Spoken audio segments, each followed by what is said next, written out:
Drone ఎగరేసిందని, drone ఎగరేస్తే ఎవరైనా అనుమతి తీసుకోకుండా ఒక డ్రోన్ ఎగరేస్తే ఆ డ్రోన్కు 500 రూపాయలు ఫైన్ వేస్తారు అధ్యక్ష. కానీ పార్లమెంట్ సభ్యుడిగా, కాంగ్రెస్ పార్టీ వర్కింగ్ ప్రెసిడెంట్గా నన్ను అరెస్టు చేసి జైలుకు పంపించి మామూలుగా దానికి 500 రూపాయల ఫైన్ ఉంటే బిలో 7 ఇయర్స్ ఉంటే రిమాండ్కే పంపరు, పోలీస్ స్టేషన్ బెయిల్ ఇవ్వాలి.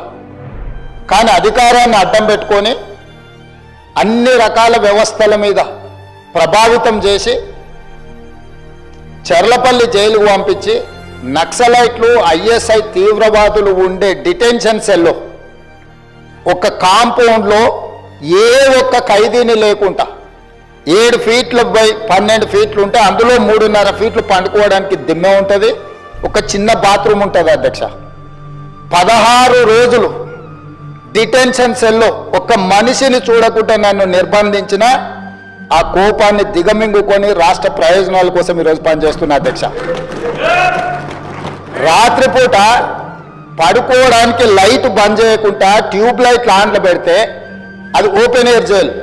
ఇంతింతలో బల్లులు 20-30 పైన ట్యూబ్ లైట్ ముందు పురుగులు తిరుగుతుంటే అది ఓపెన్ ఎయిర్ జైలు కాబట్టి పురుగులు వస్తే పురుగులను తినడానికి బల్లులు పరిగెత్తుతుంటే ఏ ఒక్క రోజు రాత్రి కూడా పడుకోకుండా మేల్కతో కూర్చున్న అధ్యక్ష.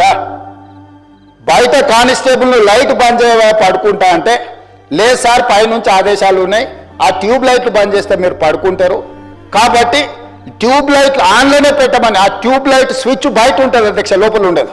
ఏ జైల్లో ఐఎస్ఐ తీవ్రవాదులను, కరడుగట్టిన నక్సలైట్లను బంధిస్తారో పార్లమెంట్ సభ్యుని నన్ను 16 రోజులు అందులో బంధిస్తే 16 రోజులు రాత్రిపూట ఏ ఒక్క రోజు పడుకోలేదు అధ్యక్ష. పొద్దున పూట బయటకు వదిలినప్పుడు 6 గంటలకు వచ్చి ఖైదీలను బయటకు వదులుతారు కదా అధ్యక్ష. బయట ఒక చెట్టు ఉంటే 16 రోజులు పొద్దున పూట చెట్టు కింద పడుకున్న అధ్యక్ష. అయినా నేను కోపం ప్రదర్శించలే.